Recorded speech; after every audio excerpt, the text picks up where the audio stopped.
So if you read the title for this 2-minute insight, you saw codependence versus closeness. It's not really a fight, but I think it's come to my attention over the years. First of all, I'd like to say I'm not crazy about the phrase codependence, but I'm using it because I know it's a phrase that everybody knows, right? We've gotten to know that phrase very well.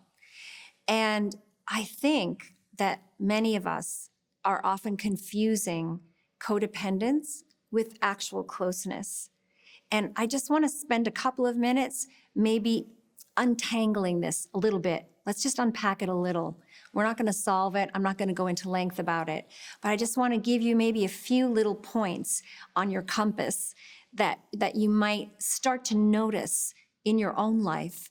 You know, if you're getting into codependent situations, either in love relationships or even it could be friend relationships too. I'm going to really talk about it more in the context of love relationships. So when codependence is happening, well, first of all, actually, I want to tell you something that I heard from a client of mine that was quite funny, and we both laughed at it.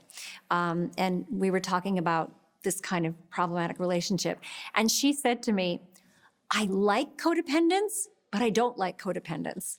And there you have it. So this is how we get there. This is how we get entwined in codependent relationships. There's something about it that feels oh so good because you're just like this with somebody. You just get in there and you feel like one, right? And you feel like you want to go everywhere with that person.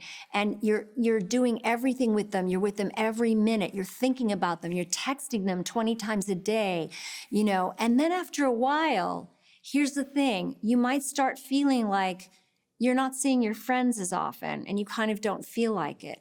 Or maybe your codependent partner, when she or he is not with you, you find out is starting to maybe drink too much or drink alone, or is sitting at home watching television, waiting until you come through the door in order to get going. Or maybe you start feeling in your relationship after a while, I really love this person, but I'm not really feeling that, I don't know, interested. I'm feeling a little bit down, and you can't really put your finger on it. And it's almost like everybody's sinking together a little bit.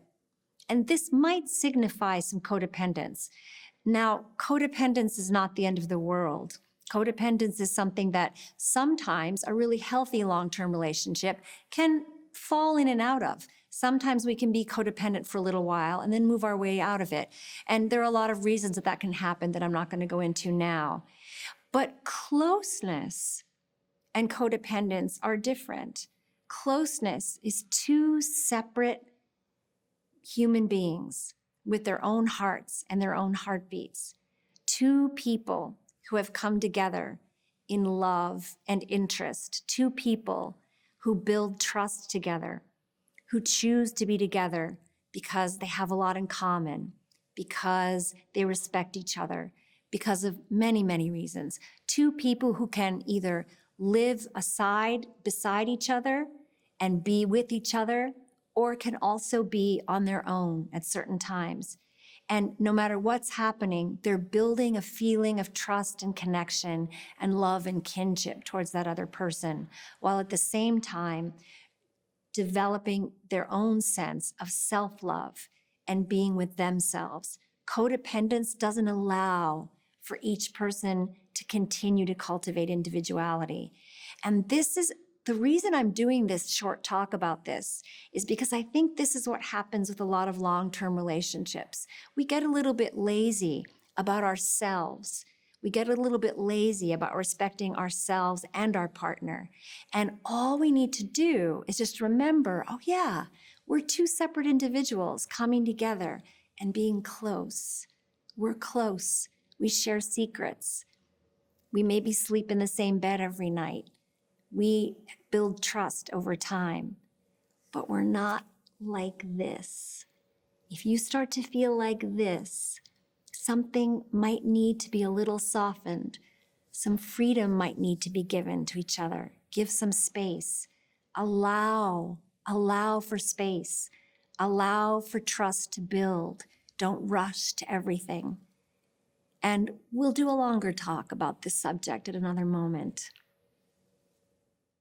Please visit my website at susan-lambert.com or have a listen to the podcast, In the Balance, Connecting Mind, Body, and Heart, which you can find at inthebalance.life.